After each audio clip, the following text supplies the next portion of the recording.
Мысалға Ақтөбенің қазіргі негізгі проблемасы не деп ойлайсыңдар?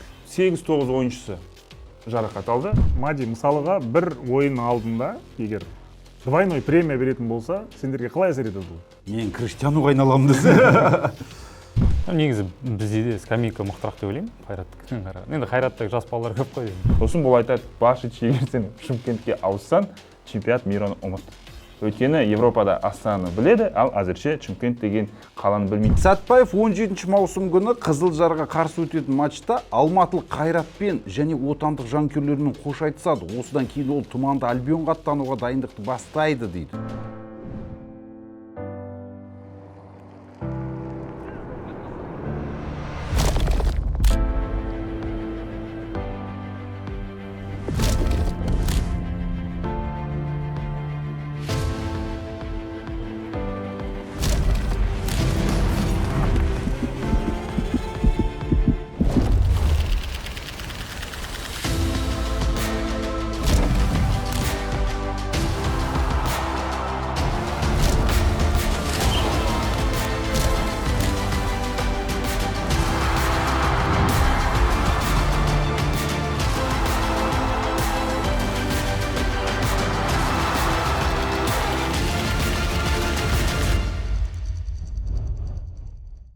Ассалаумағалейкум достар, құрметті бірінші баларнасының көрермені, бізде кезекті подкаст. Подкастымызда бір футболшының болуы әдетке алып бара жатыр. Бұл шарт. Өткенде байқадыңыздар ғой, Әлбек Қасымов. Байқап қалдым. Бүгін Мади келіп отыр бізде, Мади Хусейн, Жеңіс футбол клубының футболшысы. Елдар Аманбаев, Ермұхамед Мәулен, Қазақстан премьер-лигасын талқылаймыз. Неге біз осы бірден жексенбі күні талқыламаймыз осы? Біз ол күні футбол матчтарында боламыз ғой. Біз көреміз, біз сараптама жасаймыз. Біз сол Қазақстан чемпионатының ойындарын көріп болғаннан кейін 8 сағат ұйықтап алуымыз керек. Бұл жүйкеге ауыр тиеді. Қорытып алу керек. Және арасында біз Қазақстан премьер-лигасы матчтарын стадионға барып қараймыз. Басқа қалаларға барып қараймыз. Инсайт жинаймыз, ақпарат жинаймыз. Сол ақпаратты біздің көрермендерге жеткіземіз бүгін. Мен жинаймын инсайт, елдер жазады. Варди келетін По моей информации деп ше. Мен ақпаратым бойынша. Варди келетін болды ма? Жоқ, Варди келмейді. Кеше гол ұрды Варди айтпақшы. Мадилар ойнасын да Вардиға қарсы. Удинезеге қарсы қақпасына гол соқты. Ред Булл үшін. Өте сұрапыл матч болды. Сол ойындар талқылайық. Мади, қалай жағдай жалпы? Жақсы, шүкір. Шақырғандарыңызға рахмет. Қобалжу ештеңе жоқ қой? Қобалжу жоқ сияқты. Түк уайымдама. Кеше Қайратқа қарсы матчта да қобалжу болмаған ғой, сендерде. Қобалжу кішкене болады ойындарда. Бастапқы бірақ соңына қарай бір болды мүмкіндігі 2-2. Негізі болды, иә. Негізі гол салдық қой, офсайд болды. Офсайд болып қалды. Айттым сол офсайд алып тастайық деп. Ол жерде енді офсайд болды енді. Болды офсайд. Тап-таза, мөлдір. 4 минут осы аз болып қалған жоқ па негізі? Төрешіге барып айтқан жоқсыңдар ма? Оған даже назар аудармадық. 4 минут қостым ба негізі? 7 минут қосқанда 2-2 қылатын ең. Мүмкін. Мади үшін ойын 60-шы минут аяқталды ғой. Тезазы шықты сен орнына. Неге алмастырды? Білмеймін. Сары қағаз болды негізі. Мүмкін тренердің өзі шешімі шығар. В общем, жанкүйерлердің бір сұрағы бар. Неге былтыр Тевзадзе 10-шы номермен ойнады? Негізі орталық қорғаушы ғой. Мен білуім бойынша ол мен 10 алам деді да, сосын админдер 10 деп жаза салған ғой. Негізі. Жоқ, ол өзінің арманы болған деп айтты ғой маған. 10-шы нөмірде ойнап шабуылшы болғысы келген. Мүмкін ол да. Кумир болған кезінде біреулерге ше, сөйтіп 10-шы нөмірде аған екен. Мен алғашқы ойынды көрдім ғой Тевзадзе 10. Енді 10 шабуылшы ғой. Қарап отырып, мен шабуылшы жалғыз всегда доппен неге ворота қорғамайды десе, оказывается сол қорғаушы екен. Сөйтіп көрдім бе? Орталық қорғаушы. Сол ойыннан бастайық онда, талқылауды. Сол ойыннан бастайық. Орталық ойын болды ғой. Негізі Жеңіс Қайрат, бірдегі Қайрат жеңіп кетті. Қайраттың маусымдағы ең үздік ойыны болды деп ойлаймын. Әлбетте. Комбинациялық шабуылдар бәрі өтіп жатты. Бірінші таймда 3 гол соғып тастайтын мүмкіндік болды. Дастан Сатпаев әсіресе. Я негізі өте шапшаң болды олар осы ойында. 2-3 мүмкіндіктер болды. 100% мүмкіндіктер болды. Біреуін жаңағы Моренский тастаған кезде қорғау шапшықты. Ардақ Сәулет. Екіншісінде де сондай бір моменттер болып жатты ғой. Бір рет сағада. Бір рет сағада тапшы. Бір рет уже Плотников өзі алып шықты. Мына қарашы, Мади, мына ойынға енді Қайраттың тактикасы түсінікті болды. Эдмилсон болмағаннан кейін Дастан Сатпаев алдыда болды ғой, демек команда ширақ тез ойнады. Орталық алаңда, шабуыл шебінде, тіпті Муринский, ана кімдер маталар шабуылға қосылған кезде, меніңше жеңісте бір андай жылдамдық жетіспеді сендерде. Иә, мүмкін бізде кубокта ойын болды ғой, осы 3 күн бұрын. Қызылжар. Иә, олар толық бір апта демалды, дайындалды. Ол да өзінің әсерін тигізген шығар деп ойлаймын. Негізі қателік қай жерден кетті деп ойлайсың? Қателік Тактикалық тұрғыда бірінші таймда әсіресе. бірінші таймда ма? Біз бапкердің нұсқасы бойынша біз негізі флангпен ойнау керек болатынбыз, бірақ 1-2 момент ортамен ойнадық та.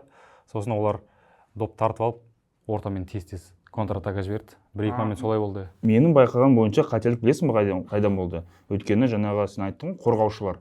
Сен бар, кім шықты, Тұрсынбай, орталық қорғаушылар, тағы Шаравани. Осы үштіктер, мне кажется, допты дұрыс жеткізе білген жоқ. Менің де сол ойым. То есть меніңше сен алдың допты, сен параллельно сол жақта кім бар бізде? Лука Имназаға жіберуің керек та, мысалға. Ал иногда принятие решения болады ғой. Меніңше атаканы өте қатты көп бастадыңдар. Иә, доп бізде көп болды. Сол жаңағы айтқандай бапкердің айтуы бойынша біз флангпен ойнау керек болды. Біз бірақ ортаға 1-2 рет пас бердік, сосын контратакада. Және бір фактор бар, басты фактор меніңше Дастан Сатпаев. Бұл ойында Дастанның осы маусымдағы ең мықты ойыны, білмеймін. Бірінші голда Дастан жасап берді, жалпы ешкім үлгерген жоқ. Жоржиньо, Дастан, Юккола деген енді үшеуі осы ойынды жасап жоқ. Соңғы матчтарында Дастан Сатпаев жалпы керемет ойнап жүр, және пастарды да керемет беріп жүр. Өткен жолға Каспийге қарсы, Ұлытауға қарсы матчтағы пасы ше, масқара. Жоқ, ол жерде гол салынбай қалған кездегі пасы да күшті болған. Мына жердегі енді Жоржиньоның да осы матчта керемет ойнағанын айта кетуіміз керек. Негізі үнемі хейт алып, бір пастар өтпей, өзімен өзі жанып, нерв болып жүруші еді. Осы матчты жақсы ойнады. Және 100% гол салатын бірінші таймда керемет мүмкіндігі болғанын айта кетуіміз керек. Бүйтіп тұрды да жылдан бұрылып кетіп артқа қарай шықты, бірақ ұзақ жүріп қалды да. Өзі жасады сол. Өзі жасап, өзі ұрамады. Негізі өте мықты ойнады Жоржиньо. Кішкене өзім бір Криштиану сезінетін сияқты емес пе осы біздің КПЛ-да? Қазақстандық чемпионаттың деңгейінде енді негізі сарғыздарын сол төрешіге анау шағым айтып арқылы алады ғой бұл футболшы. Жаңағы құлаған кезде де симуляция әртістігі бар екен, шаншар қалу керек қой. Элдер Сантананың да жақсы ойнағанын айта кетуіміз керек осы матчта. Қайратқа қарсы гол ұрғысы келген шығар деп ойлаймын енді. Сендерге бір сөзбен айтқанда свежесть жетіспеді ғой, Менің ойымша бір фактор ғой. Сол бір фактор сол. Негізі физикалық тұрғыда негізі ең бір мықты командалардың бірі ғой. Ортада сендерде жаңағы Мартинш дегендер, Адилилар, Меркель. Өте мықты. Қуат ойнаған жоқ, Сарыағаш перебор. Ойнамағанда бір фактор болды ол да. Да, и плюс еще скамейка меніңше, Негізі бізде де скамейка мықтырақ деп ойлаймын, Қайраттікінен қара. Енді Қайраттық жас балалар көп қой. Және де Касаболат болмады кеше баяқыда. Эдмилсон болмады. Садыбеков те перебор болды. Жоқ, удаление болды. Қуатпен, жалпы қуаттың болмаған біліне ме алаң ба? Білінеді, иә. Ол бәрібір бізге лидер ғой, Қуат. Кейбір кезде хитрості да бар, тоқтап қалады. Допты ұстап қалады деген сияқты тәжірибесі бар ойыншы. Темпті контроль жасайды ғой. Иә. Бізге деп андай подсказдар жақсы береді. Мүмкін. Қайрат биыл сендер ойнаған ең мықты қарсылас болды ма? Әзірше иә, Қайрат ең мықты сияқты. Өйткені басқа командалармен біз үлгеріп жаттық, ойнап жаттық, өзіміздің ойынымызды көрсетіп жаттық. Кеше Қайрат бізден жылдамырақ болды көп моменттерде. Әсіресе бірінші тайм барысында. Енді 1-2 есеппен Қайрат жеңді. Қайрат осылай минималды есеппен жеңіп келе жатыр. 1-0 деген есептер осы маусымда жиі болып жатыр. 2-1. Қайсарды осылай жеңді, кеше осылай болды. Жеңілмей келе жатыр чемпионатта. Тағы бір келесі ойынға өтіп кетейік. Жеңілмеген матчтардың бір командалардың бірі чемпионатта Ордабас. Ордабас кеше Жетісуға қарсы ойын болды. Ордабас ойнаған ойында әр екі ойынның бірінде талқылау болып жатыр, әңгіме болып жатыр дегенде 2-1. Жетісу бірінші есепті ашқан еді, ары қарай енді Сергей Малый атындағы ойын болды десек болады бұл матчта. Мінекей өздеріңіз көріп отырсыздар, Сергей Малый осы жерде керек емес жерден фол жасайды, фолды әдемі жасайды, жүр жатайық деп мына жерде былай лақтырды, әдемі фол. Былай қарасаңыз негізі фолды да жасамай қоюға болатын еді. Және тура осы жерде айыпдобы белгіленеді, сол айыпдобы көтеріледі. Сол көтерілген кезде мына жерде енді неше түрлі оқиғалар болды мына жерде. Не деген касаниялар мынау. Осындай жерде теуіп 4-5 рет кірмей қойған кезде 433 деген парақшаға шығып кетесің ғой. А мына жерде килама ғой, мынау енді осылайда аяқпен шығаруы абагнама или? Жоқ, килама абагна ойнаған жоқ кеше. Сондай болып тұр, мынау отскок болды ғой бұл жерде. өте нашар шығарған, иә. Осыдан басталды, ол былай тепті, сосын мына жерде Бекхан Шайзада да тосайын деп қалып өтіп кетті, тура линияда тұрған. Негізі осы эпизодта Бекхан шығып кету керек бет деп ойлап тұрмын да, сәл кішкене алға қарай шығып, выход жасау керек. Осы жерде выход жасау керек еді. Я деп айқайлап алға шығып, мінекей допты қайтарып жіберу керек бет, или тосып алу керек бет дегендей ғой енді. Бірақ енді қасқағым сәт секундтан секунд патыр-пұтыр ете қалды, сонымен гол кірді. Кіретін гол кіреді, кірмейтін гол кірмейді дегендей ғой. Содан кейін мынандай шабуыл болып жатады. Жетісу ойыншылары да осындай суматоха, бір-бірімен неразбериха, неше түрлі нәрсе болып жатады.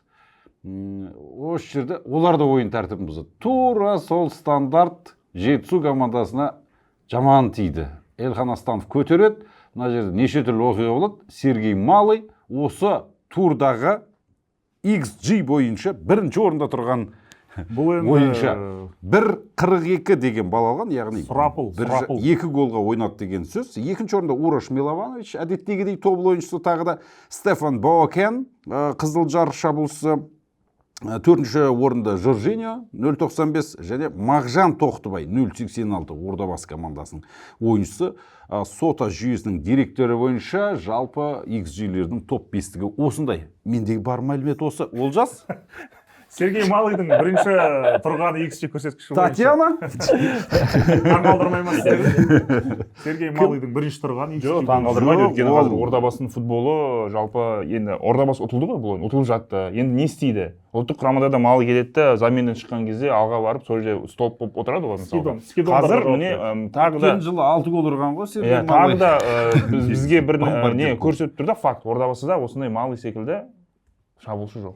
Сосын сол есептен бір кеше енді әлем футболында болған тағы бір қызықты оқиға айта кетуіміз керек. Енді Италия А сериясында біздің сүйікті Ювентус пен Фиорентина ойнайды. Фиорентина ойнап жатады да, Фиорентина 2-0 есебімен ұтып жатады. Мықты құраммен шықты, өте тамаша. Ал Ювентус 3-ші орында тұрған, Чемпиондар лигасына кіріп тұрған жерден 6-ші орынға түсті. Сол ойында 2-0 ұтылып жатқаннан кейін амал жоқ, ва-банкқа кетті. Сол кезде Федерико Гатти деген орталық қорғаушы бар, тура осы Сергей Малый сияқты ойнайды баспен.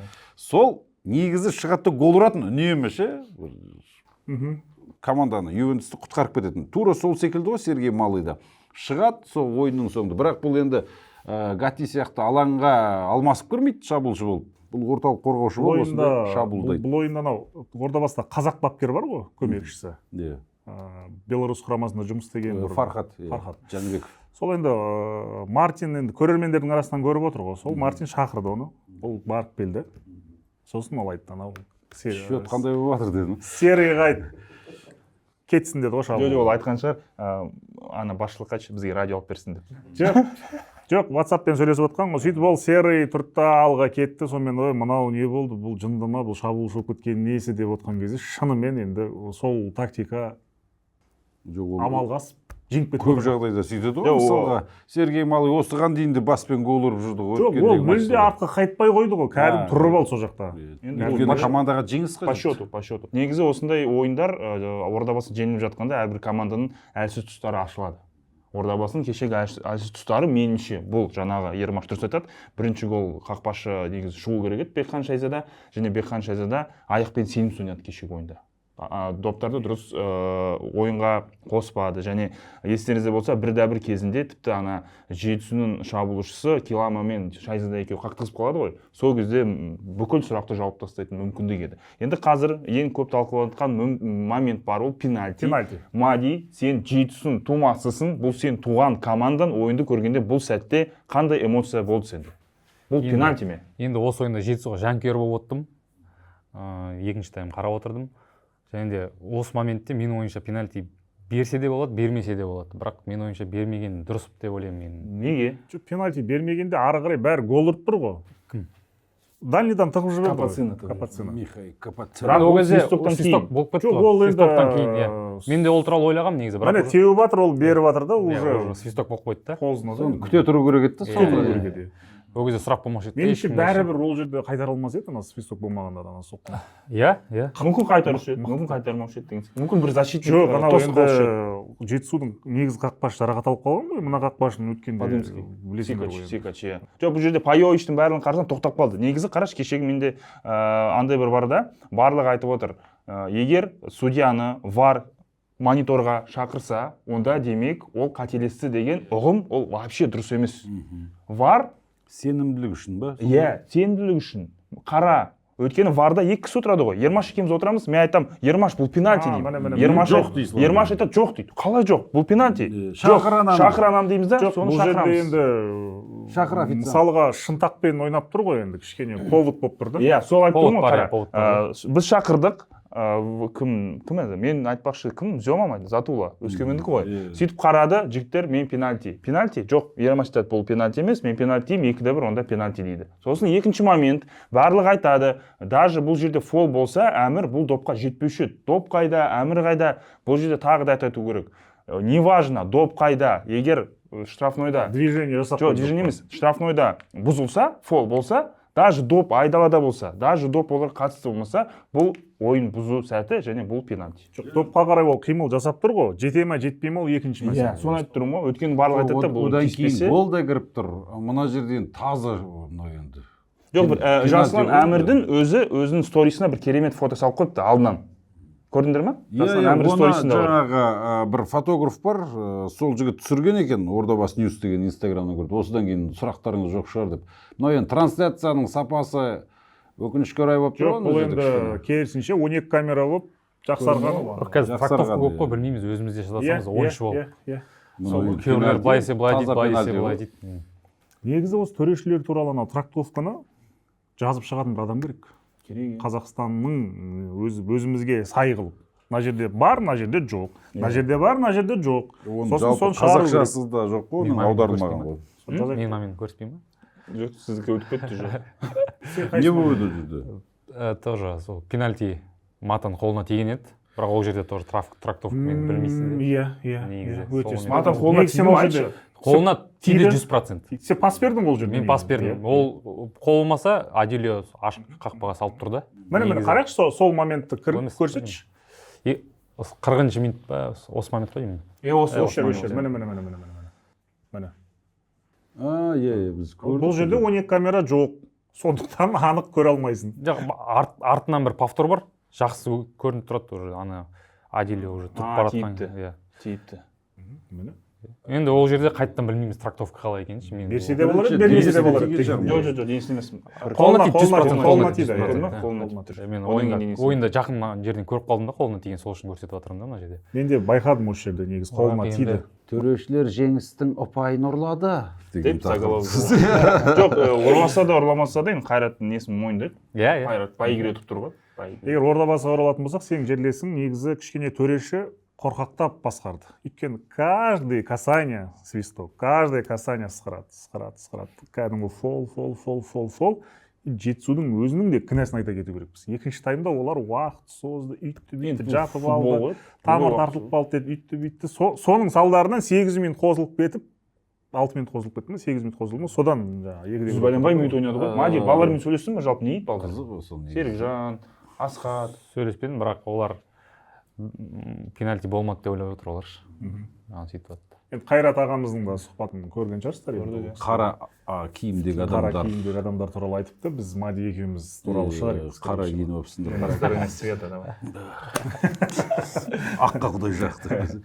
Енді бір қызық, жаңағы осы биыл Қазақстан кубогы деген жарыстың жеребесі мен таң қалдырады да кейде.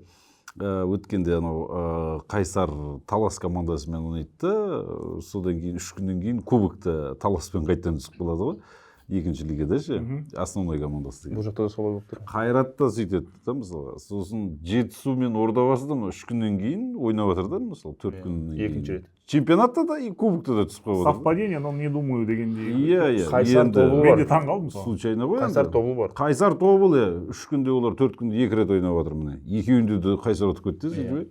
Мінекей осындай жағдай. Енді Жетісу командасы өткенде күшті шабуылдады. Кубокта Ордабасы жеңді ғой, бірақ соның соңғы 10 минутында енді масқара шабуылдаған, Жетісуда мүмкіндіктер болды. Ордабасыға сол ойында не болғандығы түсініксіз, контроль істей алмай, доп істей алмай, неше түрлі жағдайлар болды. Теңестіріп кететіндей момент болған негізі сол матчта. Бүгін енді содан анау үйренісіп қалған жау 3 күннен кейін уже біліп тұрды кімнің қандай екенін. Атыспаққа жақсы. Атыспаққа жақсы болып, сөйтіп Жетісу өте сенімді ойнады деп ойлаймын мен өз басым. Бірақ мынау ойында бір ұпай алып кетуі әбден ықтимал еді. Соңында мүмкіндік болды ғой Шоқан Абзаловта. Құлай салса пенальти болса.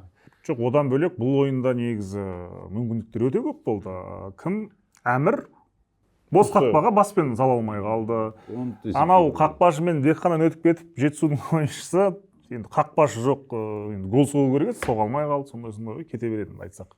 Жалпы алғанда Ордабасы түбі енді сәл басымдау команда ғой, өз алаңында енді 3 ұпай алғаны. Екінші тайм қысып жіберді негізі. Нормальный нәрсе ғой деп ойлаймын. Айтпақшы, мына 7-ші номер Вакулкова да, сол шығып Наумец ойынды өзгертті. Өте жақсы шықты бұл замиядан. Және Әмірге пустой ворота осы да берді, қайта-қайта оң флангтан да осы өте маған ұнады ойыны. Негізі бір контракт, қазір контрактісі бітеді ғой бұл жігіттің жазда. Маған бір контракт беріңдер дегендей бір несі танытты ғой. Легионерлердікі не осы контрактісі бітетін кезде қатты не бастайды, иә. Жай ғана не шығар, совпадение шығар, сіз жаңа айтқандай.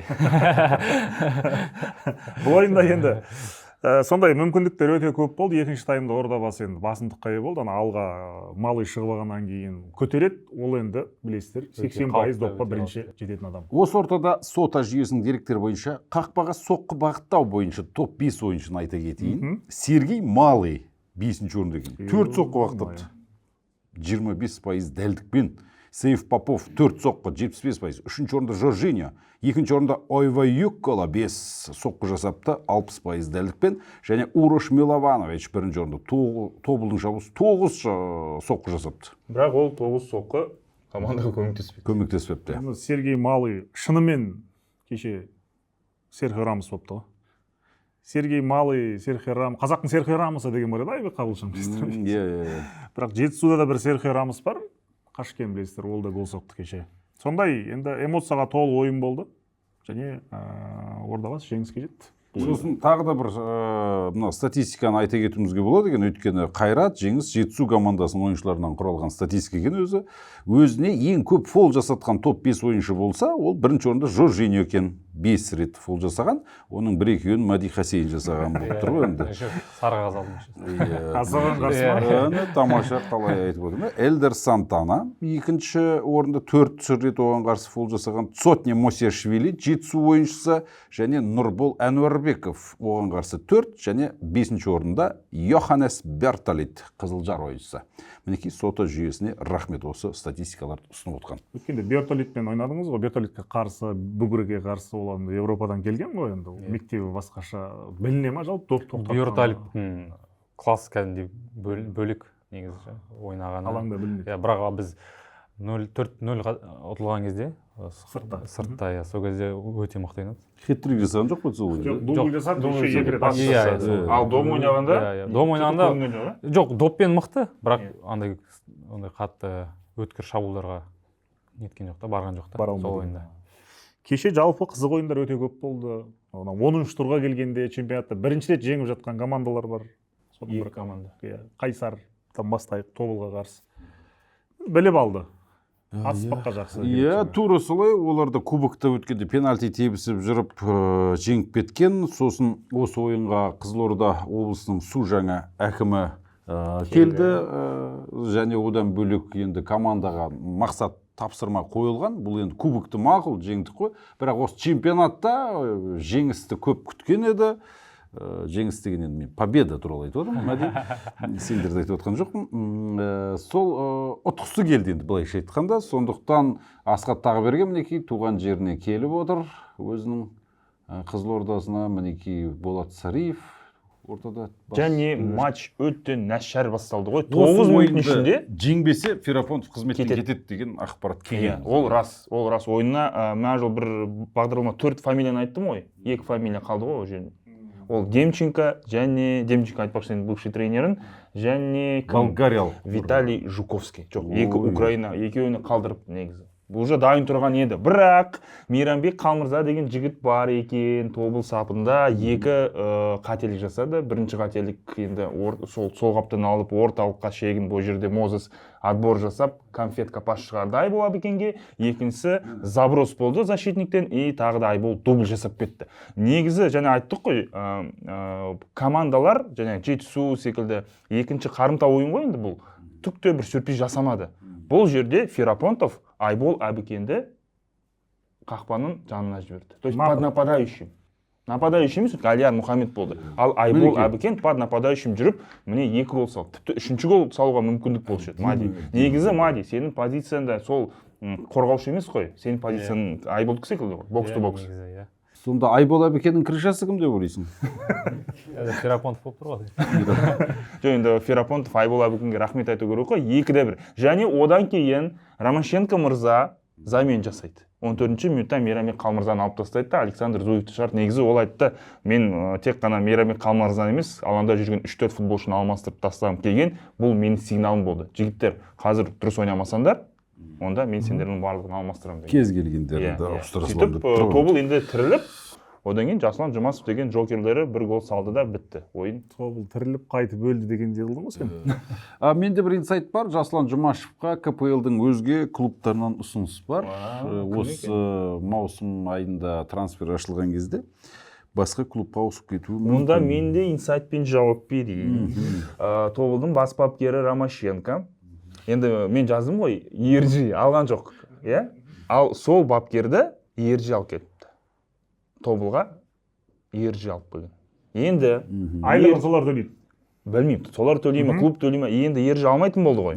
Жаңа демеуші келеді, жаңа спонсор келеді, жаңа кім собственниктер келеді. Олар басқа бапкерді алғысы келіп тұр енді Ромашенко орнына. Сондықтан да қазір кейінгі матчтарда бұл Мирослав Ромашенко сонда заводқа барып жұмыс істей ме Ержи? Білмеймін, үйіне қайтады Беларусьқа. Сөйтіп, уже қазір Тобылдан 3 легионер список дайын тұр екен кететін. Орына 3 басқа легионер іздеп отыр. Жалпы бұл командада, Мякиш дегендер бар, шықпаған өз. Байқауға болады өз. Кім шықпай жүр, соны байқауға болады. Жалпы осы жазда Тобылда өте көптеген өзгерістер болды. Бірақ ең өкінішті Ромашенконы мойындап отыр ғой, қазір біз топ команда емеспіз. Оны мойындауымыз керек. Міне, 2-1 ұтылды және Қайсар енді бұл жерде өте әдемі ойнады. Қайсар бұл жерде және Айболды айттым ғой, тағы да бір қақпашы бар. Нұрымжан Саладин, біз мақтай бердік қой бүкіл турлар, сейфтар жағынан бірінші орында, бірақ кубоктың ойынан кейін осы Ковачқа мүмкіндік берді де, міне 2-1-ден кейін келесі матчта да Ковачты шығаратын секілді Ферапонтов мырза. Өйткені победный состав не меняет. Тіпті ана кезінде Чебурин айтқан, кім мен командамда гол солса, сол келесі ойында міндетті түрде бірінші минуттан шығады. Сен де бір инсайт айт. Инсайт жоқ. Сен мен айтсайшы, мен Тобылға ауысамын десейші осындайда.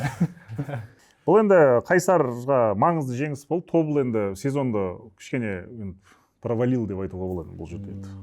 Балканнан түкте жоқ. 10 тур аяқталды. Тобыл үштікте болу керек еді. Мозес қатты ойнап жүр. Мозес қатты ойнап жүр соңғы кездері.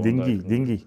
Челси туралы деректі фильмге түсіп келген ғой. Мынау енді жаңағы атыспаққа жақсының несі тақырыбын жалғастырсақ, Ақтөбе Атырау. Атыспақ өтті ғой бәрі чемпионат.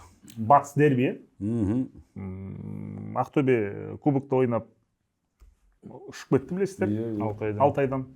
Сенсация болды. Сенсацион.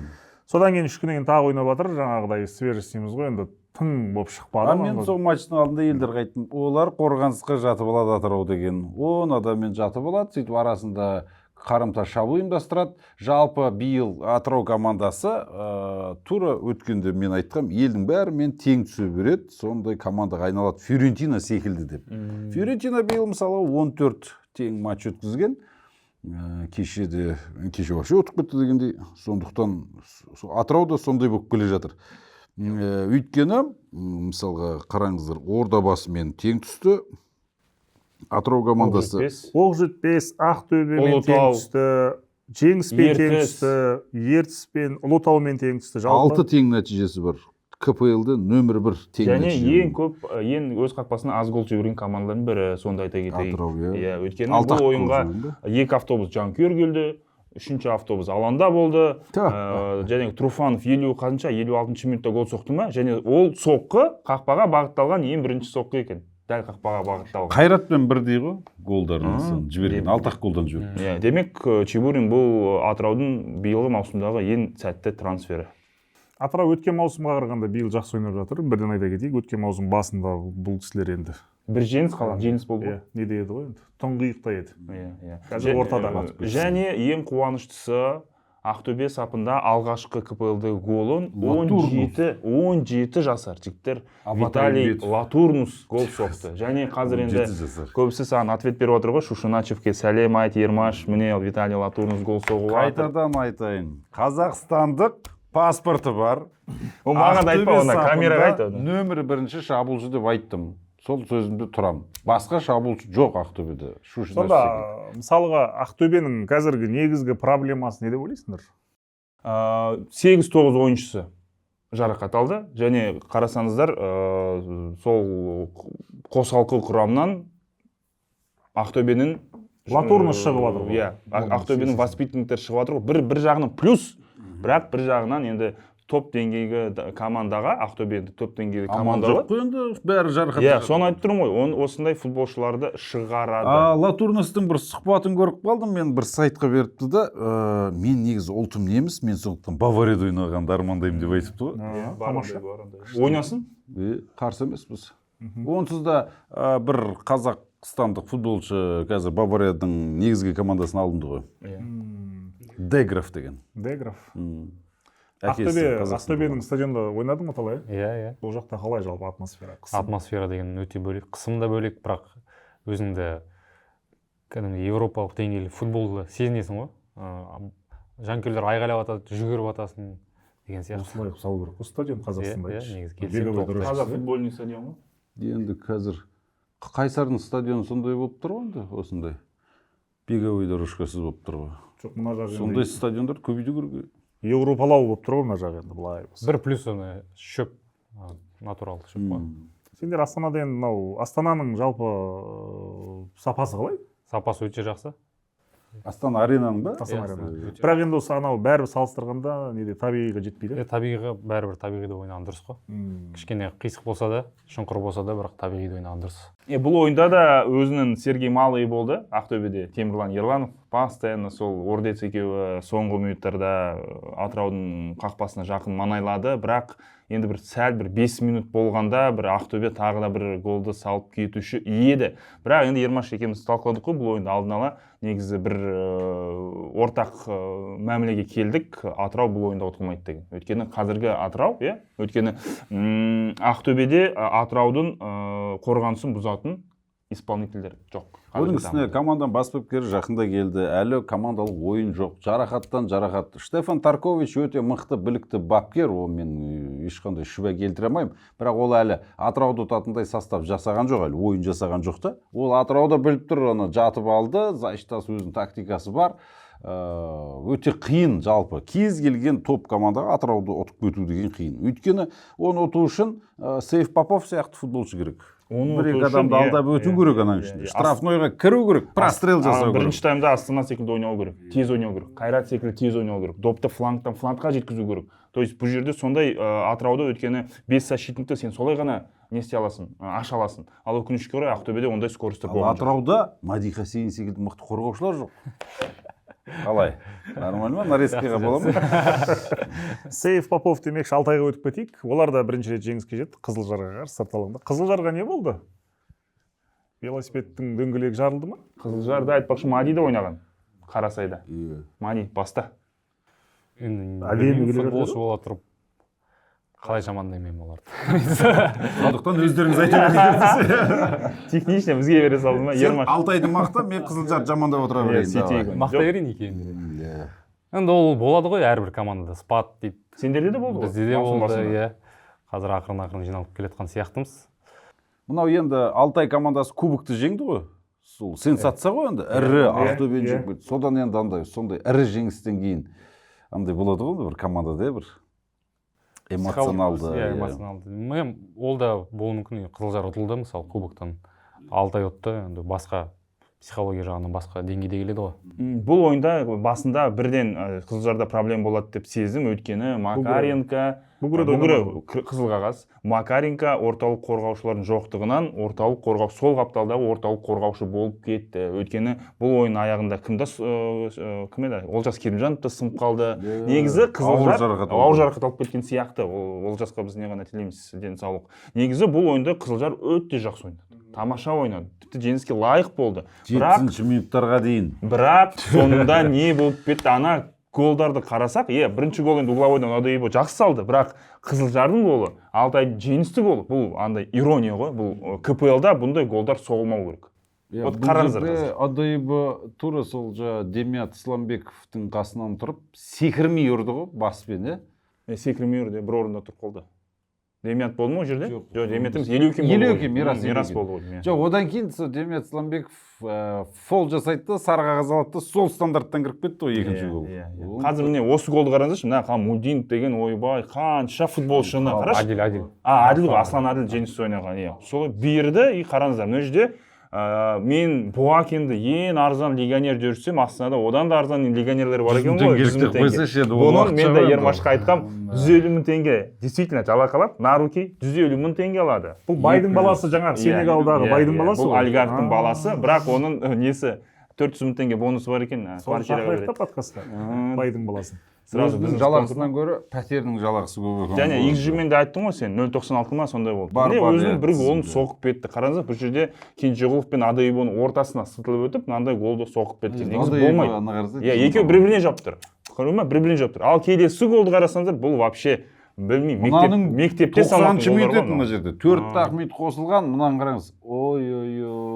Мына жерде вратармен қорғаушының аты. Андай бір-бірін түсінбей қалды. Бір-бірін дұрыс түсінбей қалды. Анау Кенжеғұлов қалды да капитан. Бұның бойы да кішкентай, центральный защитникке көп келіңкіреп ойнайды, бірақ характер өте мықты бешеный футболшы. Міне осындай ең қуантатыны Өскеменге ең бірінші жеңісті алып келген. Негізі Өскемен тәлімгер деп айтсақ болады, Семейде туылса да Өскеменде 9 жылда ойнаған бала, осылайша тарихи жеңісті алып келді. Енді қарасаңыз, бүгін осы турда Қайсар жеңіп отыр, алғашқы жеңісі Алтай жеңіп отыр. Сол аутсайдерлердің туры болды десек те болатын шығар енді, шын айтқанда. Өйткені бізде Астана жеңіліп қалды, Ақтөбе ұпай жоғалтты, Тобыл, Ұлытау жеңіп кетті, Каспийде. Елімай кен ойнап қалды деген сияқты. Сондықтан енді жалғыз Қайрат қана жеңіске жеткен, Ордабасы екеуі қазіргі фавориттерден. Енді сол сенбі күнгі ойындарға өтіп кетейік. Ұлытау, Каспий. Артқа шегініс жасайық дейсіз ғой. Кер шегініс жасайықшы бір тарихқа, суббота күнгі тарихқа. Ұлытау 1-0 есебімен жеңді, өз алаңында жеңілмей келе жатыр. Ма десе қалай ойлайсың, өз алаңындағы сапасыз поляға үйреніп алған олар, Иә, сапасы төмен деп те айта алмаймын. Бұдан да төмен алаңдар бар негізі Қазақстанда. Топ 3 сапасыз алаң. Так, Хантенгри. Тағы не бар? Жаңа Алтай дейді ғой. Ордабасының жанкүйерлері жамандап жатыр. Крошка себілу керек, түсу керек, астына брейк ойын керек. Қазір топ 3-те ғой енді. Қажер бар енді. Енді Ертіс қазір реконструкциясын жасап жатыр полясының. Сол шығар. Жақсылау, иә. Мен кеше айтып бірақ қатты жақсы емес. Елдарға айтамын да, биыл Қазақстан чемпионы Ұлытау болады да, кубокты Алтай жеңеді. Дауыздамай. Жоқ, бұл жерде ойын қарасақ, өте осы турдағы ең қызғысы ойындардың бірі, бұл 0-0-мен бітетін ойын еді, бірақ Сергей Киллер білмеймін, не ішіп алған бұл бала. Сергей Киллерлеп қараш, ана бүкіл реакцияны, бұл мас, қара гол болды, білмеймін. Бүгін жалпы осы тур әдемі голдар. Латурнусты айттық, Киллер бар, Ораздың голын көреміз, тіпті өте көп тамаша голдар кіргізіліп жатыр. Бұл әлемдегі ең үздік лига ғой негізі. Өкініштісі сол трансляция сапасы нашар, әйтпесе әдемі голдар, мұның бәрі нарезкаға кетсе, шетелге апарып ұялмай көрсететін голдар еді. Рамазанның голын есептемеді, одан кейін Абылай ханның. Мықты шабуылшы, осы шабуылшының бағы ашылмай. Бұл жерде әдемі шығып кетіп еді енді. Офсайд дедіп жерді ғой. Сәл бір күте тұрғанда. Жетісайда жинаған тәжірибесінің арқасында гол соғылып еді. Бәрекелді. Болмай қалды. Офсайд емес, бұл жерде не болыпты ғой? Фол. фол болды кімге қарсы? Негізі жаңа сол 0-0 мен біту керек еді. Каспийде в принципе жақсы ойнады, келіскендей болды екеуі тең есепке. Бірақ енді осындай алдап кетті ма, келісіп тұрып? Келісіп тұрып. Сауданы бұзып жіберді. 1-0 Ұлытау үшін өте маңызды 3 ұпай, ал Каспий енді бұл жеңілістен кейін соңғы орынға Қайтадан түсіп қалды. Ұлытау жеңді, сол күні болған тағы бір ойын. Жоқ, бұл жерде кімді айтуымыз керек? Сенің сүйікті ойыншың бар. Глеб Бухал. Оны естепті. Шабуылды дамытуға бағытталған пастар бойынша топ 5 ойыншының қатарында нөмірі 1 Глеб Бухал. 19 пас. Екінші орында да Ұлытауның ойыншысы. Сағи Мәликайдар 7 сайда жинаған тәжірибесін. Екінші орында Сағи Мәликайдар 17 пас, Сергей Малый 16, Дамьян Краешник 16, Александр Мартинович 15 пас берген. Малый бүкіл статистикада жүр ғой? Айтпаңыз. Үздік бапкерлердің қатарында да Сергей Малый бар екен. Глеб Бухалдың 19 рет пас бергені бұл енді тактикаға да байланысты ғой. Допты Бухалға жеткізеді, Бухал алады да ана кімдерге жаңағы Катара Киши бар, одан кейін Ариагнер Смиттерға допты береді. Содан бөлек тағы да енді мынау Давид Мартин деген ойыншы дриблинг бойынша мынау. Донбасси бар еще. 9. Каспийский. Донбасси ол бірінші орында 11. Екінші орында Мартин, Луис Герра 9 дриблинг, Алияр Мұхаммед 9 дриблинг, 55%-пен көрсеткішпен, және 5-ші орында Артем Черединов 9 дриблинг жасаған екен. Мінекей осындай дриблингтің енді Каспийдің, Ұлытаудың, Тобылдың матчында. 6-шы орында Сергей Малый болуы мүмкін осы жерде. Дриблинг бойынша. Симай қапты. Ол жетпес Астана ойынына өтейік. 100 мың теңгеге жалақы алып жүрді деген не масқара бұл? Өйткені футболшыларды енді басынан бастап оқиғаны айтып берейін. Бұл енді 2 күн қалған кезде футболшыларды тіркеу басталды ғой, тіркеу керек болды. Сол кезде Астана футбол клубында 12-13 футболшы тіркеуден өтті. Өйткені келісім шарттары 2 жылға созылғандар ғана ойнай алады бұл жерде. Немесе воспитанниктер болды. Немесе воспитанниктер. Содан кейін міне Мақсат Абраев және Санжар Ануарбеков деген жаңағы қорғаушылар, солар жастар кірді, және мына Марин Томасов, Башич, сол жігіттерді тіркеу үшін оларға 100 мың теңгелік жалақы қойылды. Минималды жалақы 85 мың теңге ғой жалпы. Бірақ оған сеніп қалмаңыздар деп. Олар енді жалақысын, енді мен бір ақпарат бар, Марин Томасовтың қазіргі жалақысын енді Саян Хамитжанов бір басқа бір жерден төлеп жатыр деп естідім, өз қалтасынан төлеп жатыр деген сияқты. Өйткені амал жоқ жағдай, өйткені қаржы әлі түспеген клубқа. Негізі енді түбі түсу керек шығар деп ойлаймыз. Өйткені енді командаға, Астана секілді командаға бір 2-3 миллиард ақша таза керек қой, чемпионат біткенше.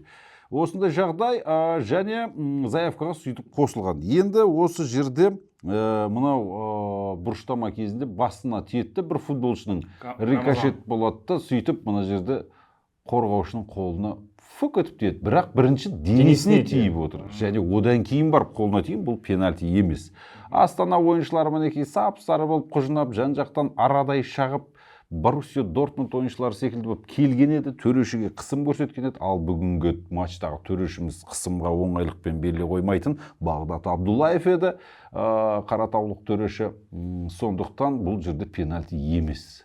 Пенальтиді бермеуі дұрыс болды. Мына жерде доп тиіп тұр, ал ортада енді не? Аспанда ұшып бара жатып қолын қайқа жаяды ол.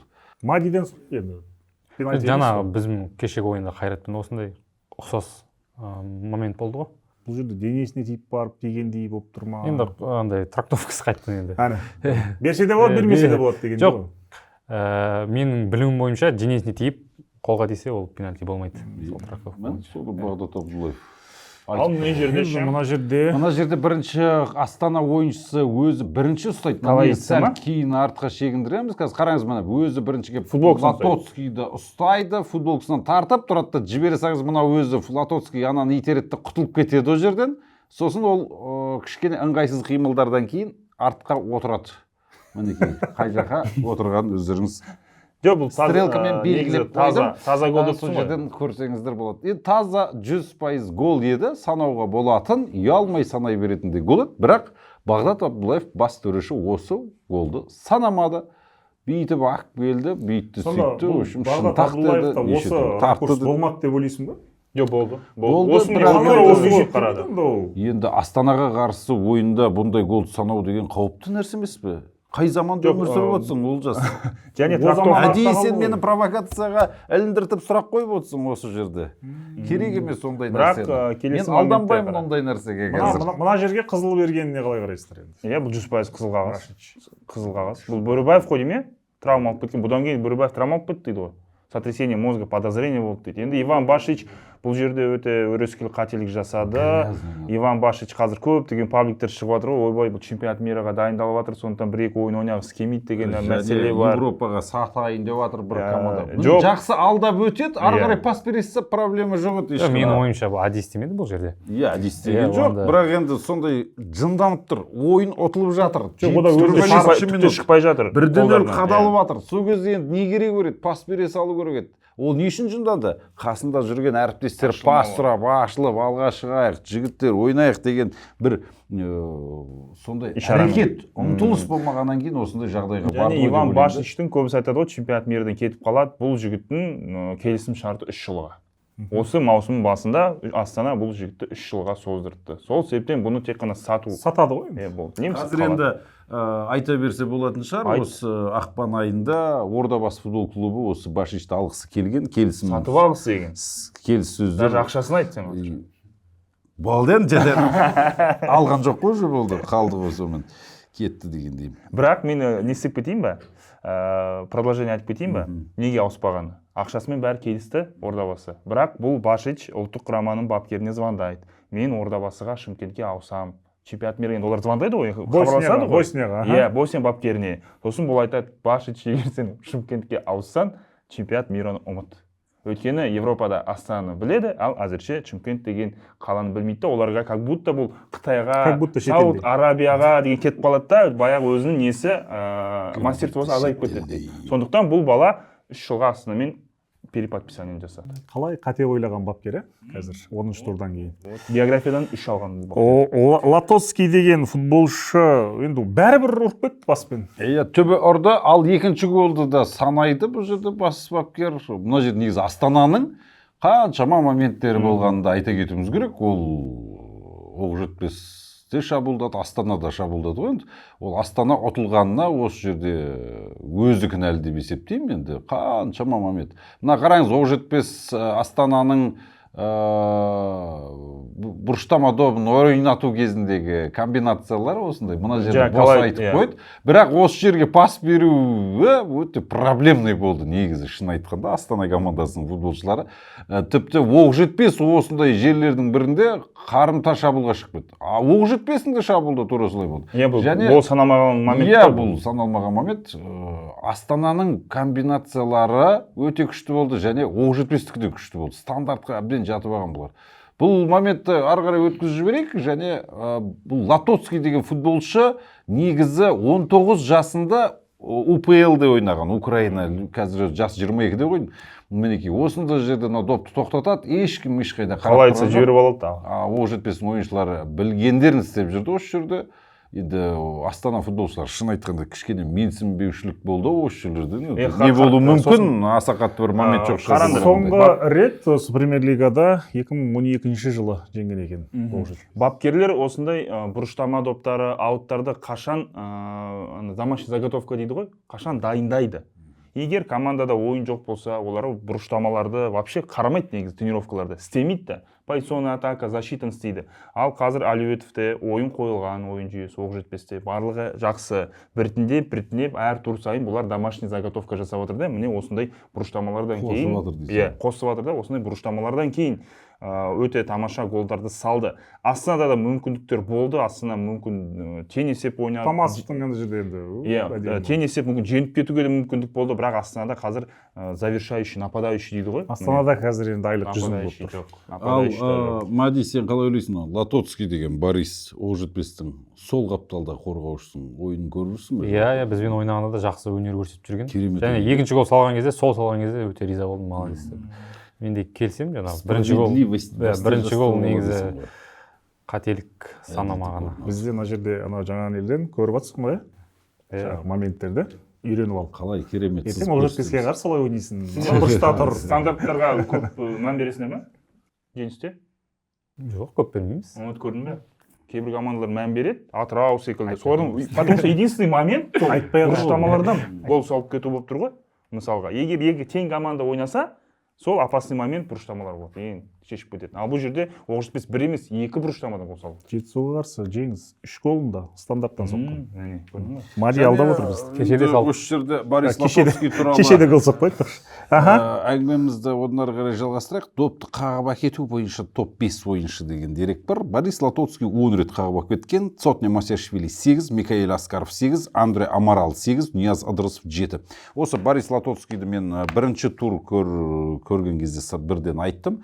Жалпы бас бапкермен де сөйлесіп отырамыз. Ринат Әлеуетов мырзамен сонда осы футболшы енді Керемет тауып алды дейсің ғой. Иә, керемет тауып алған. Менің ойымша бір топ командаларға ауысып кетуі мүмкін. Қазақстанның ішіндегі топ команда. Және тағы да бір ойыншыны мақтап кетуіміз керек. Бұл әрине 1-0 деген кім үшін маңызды счет? Қақпашы үшін маңызды счет. Өйткені Лобанцев гол жіберген жоқ. Гол Астанадан гол жіберген жоқ. Лобанцев туралы бірдеңке бар ма сенде? Бар әрине. Жоқ, оның ішінде байқамадым. Сейфтар бойынша 5 сейф, Кәдімгі бірінші сейфтер. орын. Чондрич 2-ші орын. Бәрі осы ойында болыпты ғой. Мирослав Лобанцев бар екен, 100%, 5 сейф, Чондрич 4, Плотников Максим жеңістің қақпашысы 4. Енді ол қақпашысы 4 сейф жасаған деді. Дмитрий Челядник 4, Адам Ковач 3 сейф жасапты. Енді қорғаушылардың арқасы ғой гол жібермегені деп жатырмын да енді. Жалпы осы турда екі қақпашы гол жібермеді. Оның бірі жаңағы кім? Лобанцев, екіншісі Непогодов. Бірақ Непогодовта сейф болған жоқ та, ал Лобанцевта 5 сейф. Көрдің ме? Сондықтан да турдың бір жарқын ойыншылардың бірі деп те топ есептеймін. қақпашы болып тұр еді. Енді сол сенбі күні болған тағы бір ойынға тоқталайық. Соңғы матч, сонымен подкастымыз бітеді. Ертіс Елімай. Көп гол соған матч. 2-2. Елдар барып сол матчты көрді. Жанкүйерлер біраз болды ғой, ме шамасы? Жоқ, көп болған жоқ. Өйткені бұл арғы жағы толып отырды ғой ертістің жанкүйерлері. Ол жерде Алдияр Жапарханов болды айтпақшы. Ойбай, ол ана жерде картошканы жарды ғой кәдімгідей. Барды отыр дейді, анау маза бермей, тұр, давайте тұрыңдар.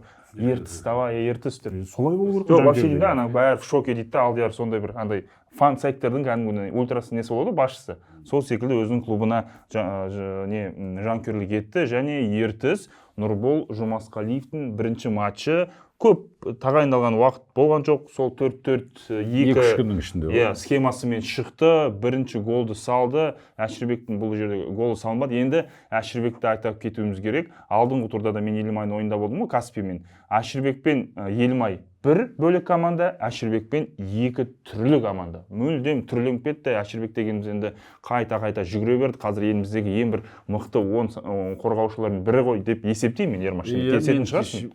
Мен ғой саған айтқандай қойсайшы ма? Өйткені Михаил Габышев карьерасын аяқтапты ғой айтпақшы. Жоқ, екеуміз кім? Сенің Қайыров, либо Әшірбек деп екеуміз спорласқанбыз. Ең бірден Әшірбек. Бұлар таразкелер ешқашан жамандамайды. Мүмкін. Ол тараздікі ме Әшірбек? Мүмкін. По деген бір футболшы бар екен, өте жақсы индивидуалдық тұрғыда осы жерде гол соғып кетті стандарттан. Маған По деді ма? Маған По деп тұр ғой. Сөйтіп, міне қараңыздаршы. Дальний углға ешкім жабылмады, Рамазан Оразовтар, және айтпақшы бұл жерде Каспий ойынан кейін Андрей Карпович құрамға бірнеше өзгеріс жасаған. Бірінші ең басты өзгеріс Стоичковичтің орнына Пивкин деген 22 жасар футболшы шықты қақпаға. Бұқал, Пивкин, не айтып отырсың? Футбол туралы подкаст қой. Сонда футболшылар болып тұр ғой. Қызылжар. Иә, сөйтіп бірінші голды жіберіп алған Елімай бір 15 минуттай өзінің ойын таба алмады. Сосын екінші таймда тіпті басқа... Жоқ, подожди, неге табылмады? Карпович 34-ші минутта Қырвой Эдиштің орнына Ахмаль Бақтияровты шығарады. Содан біз одан пресс-конференция сұрадық. Травма болып қалды ма? Жоқ. Бана Мейрамбек Қалмырзаны алмастырды ғой, Ромашенко. Дәл солай. Ойын ұнамады. Ойын ұнамады. Маған жалпы тек қана Қырвой емес, мен тағы бір-екі ойыншыны алмастырушы едім. Бұл жігіттерге деген білмеймін, мен қазір оларға не айтамын дейді. Олар Қайратқа қарсы ойнағысы келеді. Астанаға қарсы, Ақтөбеге қарсы ойнағысы келеді. Жақсы ойнайды дейді да. Ал мынандай ортаңқол командалар келгенде олардың мотивациясы бір жоқ болып кетеді, Мади. Солай ма? Сен қалай өзінің ойындарға осы әрбір ойыншы настрой бөлек қой, Мади, былай айтшы. Менсінбей шығады дейді. Мади, мысалға бір ойын алдында, егер двойной премия беретін болса, сендерге қалай әсер етеді ол? Мен Криштиануға айналамын десе. Жоқ, ойынға шыққанда оның бәрін ұмытып кетесің. Тек жеңу ғана болады. Жоқ, настрой басқаша болады ғой бәрібір. Қазақстан премьер лигасын көріп отырсыз ғой, әрбір команда әрбірін ұмытып кете береді. андай фаворит дегендей ана трэш-токтор болып отыр ғой қазір, ондай жоқ та қазір вообще. Ақтөбеге қарсы сіздерге тройной берді дейді ғой. Содан болды дейді ғой жеңіс. Тройной? Қатты ойнап. Бірінен ұтып кеттіңіздер ғой. Тройной емес ау. Түспеді деші. Тек қана маған түспеді. Айтпай ақ қойшы, жарайды болса. Сосын екінші таймда Ақмай Бақтияров шықты ғой енді, бірінші тайм ортасында. Ойын өзгерді. Сіз енді мынау Рамазан Оразовтың голын бір сипаттап суреттеп беріңізші, Шермұхамед мырза. Филологсыз ғой. Бұл енді жойқын соққы алыстан бағытталған. Өткенде тура осындай жерден жүгіріп келе жатып Айбол Әбікен ұрды ғой, тура сол сияқты гол ғой. Жоқ, Рамазан Оразов Алтайға қарсы соқты, есіңіздер ме? Сосын Ақтөбеге соқты. Сосын Базелге соққан тобылдан. Ол сен жүргізген айтпақшы ойынды. И ойынды. И осы жерде міне енді мастерство ғой. Тепті ұрды, мен шын айтқанда бір қатты қалған жоқпын негізі. Мынау енді мынау кәдімгі Криштиану Лау ғой. Битіп барды ғой. Дәл түсті да енді. Ботнар мықты, бірақ енді мына соққыны білмеймін енді. Давид де Хең өзі қиналып қалады ғой.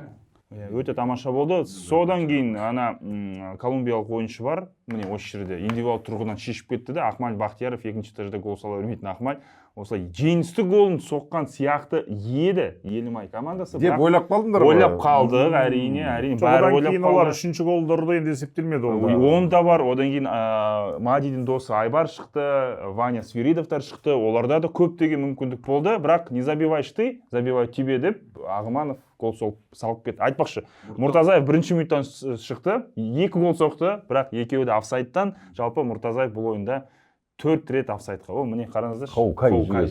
Қалың офсайд тіркелді. 4 рет офсайдқа. Мұртазаев негізі өзінің пигінен өтіп кетті сезонның басында. Болды, задача орындалды. Тезірек болу керек еді күзге қарай. Және бұл ойында маған өте қатты бір ұнаған ойыншы бар. Ол Павлодардың 20 жасар ойыншысы, қорғаушысы Бақтияр Төлеуов деген. Өте талантты, бойы өте ұзын. Және осы гол салады ғой екінші голда. Сол Бақтияр Төлеуов пас береді екен. Ол Ордабасының ойыншысы емес пе негізі? Жоқ, ол ненікі, Павлодарский, по-моему, Арыстікі ма? Ақсудікі ма? Ақсудікі екен. Тағы бір осындай бір қорғаушы бар еді, жас қорғаушы бар деп естідім. Шымкенттен осы Ордабасыдан ауысып кетті ертіске. Жоқ, гол соққан Ағыманов емес па? Жоқ, пасты берген деймін да, өз несінен. Сол баланың жас ойыншыларды өзден қарап отырасың ба? Иә. Қалай осы жігіт? Ағыманов па, бұрыннан бері андай орысша айтқан на слуху дейді ғой. Ойындарының осындай жас талант. Осы қазір ертісте бірінші гол емес ау анау. Бірінші гол. Негізі былай естуде жүретін постоянно сондай жас ойыншы да. Олжасқа мысалға Мирас Тұрлыбек ұнайды. Шабуылшы, ертістегі Джокер. Сол тепті айтпақшы. Жоқ, ол енді сол қазақстанский паспорты бар. Опять-таки. Енді сол өзінің қазақтың балдарын қолдап отыр ғой. Осындай Төлеуов секілді балдар. Міне, қарашы, пасты берген. Міне, Глеб Бухалдың шәкірті. Осындай пасты берді, и дальше Ағыманов өзі бастап берді ғой бұл жерде. Бізден мен айтайын деген мына қазақстандық бапкерлерге енді соңғы жылдар жиі сенім артылып, қазір енді премьер-лиганың жартысынан көбінде өзіміздің бапкерлер ойнап жүр ғой енді. Осындай ойыншыларға да мүмкіндік берілсе, бұлар да пайдалану керек енді, бірақ Турнос дегендер шығып жатыр. Жаңа есімдер енді ол қашанда жақсы. Қазақстандық бапкерлер Нұрбол Жұмасқалиев, Андрей Карпович. Бірақ дегенмен қазақстандық бапкерлердің арасында нөмірі 1 қазір Нұркен Мазбаев деп айтсам қарсы емес шығарсыздар. Сіз енді қойыңыз енді болды. Ринат Әлеуетов, Рафаэль Розбахтин. Ислямовтың жұмысын айту керекпіз енді, Ұлытауды айтқан кезде. Ұлттық құрамада бар айтпақшы Ислямов. Мазбаев мырзаны айта береміз ғой енді, бірақ енді ана кісінің еңбегі штабтағы жұмыскерлер зор, орасан. Жұмыс істейді осы жақта. Сөйтіп 10 турдан кейін бізде турнирлік кесте өте ерекше. Қалай болып жатыр соны айтшы берші қанекей. Олжас айтса. Бізден жеңілмеген әлі сол 2 команда бар. Қайрат Ордабасы. Қайрат бір ойынға көп өткізген бірінші орында 25 ұпай жинап алды. 11 турда бұл керемет көрсеткіш. Кәдімгі чемпиондыққа бара жатқан команданың ойыны. Ордабасы да тура солай келе жатыр. Бір ойыны кем ғой. Қайратпен салыстырғанда. Бұл 2 команда арасында 28-ші күн өтетін ойын. Осы бірінші айналым орталық ойын болып тұр ғой. Өте қызық ойын болайын деп тұр. Кәдімгі Эл Классиколау болайын деп тұр. Турнир кестесінде оқ жетпес, Ұлытау сынды командалар таң қалдырады. 3-ші, 4-ші орында келе жатыр. Енді Мади, сен де күтпеген шығарсың маусымның басында, осылай болады деп. Оқ жетпес үйде тамаша ойнап жатыр, Ұлытау да үйде тамаша ойнап жатыр. Астана Елімай ары қарай. енді тығыз орналасқан былай есептейтін болсақ. Жеңісте 13 ұпай, егер жеңіс бір ойын жеңетін болса, ол 5-ші орынға шығып кетеді дегендей, солай міне қызықтар. Көш соңында Каспий түсіп қалды тағы да, бірақ бұл жақта да тығыз орналасқан. Каспий бір ойын жеңетін болса, мысалға қалған енді қарсыластар жеңілетін болса, ол 16-шы орыннан 12-ші орынға бірақ шығады екен. Керемет, тамаша. Енді мына жерде бір шұғыл жаңалық оқып қалдым да, Дастан Сатпаевтың лондондық Челси клубына ауысуына қатысты нақты мерзімдер мен астыртын келісімшарттың құпиялары жарияланды деп хабарлайды Аладоп KZ сайты. Сатпаев 17 маусым күні Қызылжарға қарсы өтетін матчта алматылық Қайратпен және отандық жанкүйерлермен қош айтысады. Осыдан кейін ол Тұманды Альбионға аттануға дайындықты бастайды дейді. Және осы жоспар аясында 1 шілде күні Дастан Сатпаев ресми түрде Челсидің базасына келіп қосылады. Дәл осы күні Хаби Алонсо клуб құрылымында бар жаңадан сатып алынған барлық жас ойыншылар үшін арнайы оқу жаттығу жиын бастайды дейді. Мінекей. Бұл деген не деген сөз? Бұл Қайраттың міне чемпиондық жолына тағы бір кедергі деген сөз ғой. Одан кейін тура сол кезде чемпиондар лигасы болып жатады. Дастан Сатпаев Қайраттың үздік ойыншысы ма дәл қазір? Дәл қазір, иә. Дәл қазір чемпионатында Дастан Сатпаев деп О, Дастан Сатпаев деп отқан жоқ па? Бүкіл алаш жұрты. Дастан егер Қайраттан кетіп қалатын болса, енді демек қиын деген сөз ғой. Жоқ, қазір кешегі ойында Дастан Қайраттан кетсе де Қайраттан Дастан кетпейді. Жоқ, кешегі ойында орнына шабуыл жалайын деп жатыр деді ғой. Бундеслигада ойнаған Азамат Тұяқбаев бар ғой енді. Ақырындап сол Дастан орнына Азамат Тұяқбаев басса екен деген. Жетісуда ойнайтын ақырындап деген сөз өтпейді ғой Қайратқа. Чемпиондар лигасының іріктеуі басталды. Жоқ, Дастан кетсін. Дастан Қазақстан премьер-лигасын перерос. Бұл ол білмеймін, кешегі ойында жақсы настрой алса, Дастан Сатпаев жалғыз өзі. Кеше Дастан Сатпаев болмағанда жеңіс ұтатын еді ана матчты. Мади, давай. Осы жерде сөйлесейік, давай. Мади, ең сүйікті ойыншың кім десең да. Иә, осымен енді шығарылымды аяқтайық. Бүгін енді біраз сөйледік, талқыладық, айттық. Мади, саған рахмет келгеніңе. Анау кішкене бір мынандай басқа бір углдан қарасақ дейміз да, бізде енді футболшылар шақырып, олардың пікірі қалай екен. Сен негізі подкасттарды көресің ба арасында? Көрем. Алыңызсын көрген. Келесіде тіпті қызық, біз енді төрешілерді шақырып жатырмыз премьер-лигада. Төрешілер келе ма? Оларды тыңдайық, олардың углынан қалай көрінеді. Жалпы олардың углдары көп дейді негізі. 8,5 больше ғой. Угл ма? Сен басқа нәрсе айтасың. Сондықтан да енді рахмет. Кейбір эпизодтарда енді айтпай қалған түсінеміз, өзің әлі футболшысын, ойнап жүрсің, енді этика деген бар, енді түсінеміз. Рахмет келгеніңе. Жігіттер, сіздерге де рахмет. Осымен рахмет. Сізге де рахмет.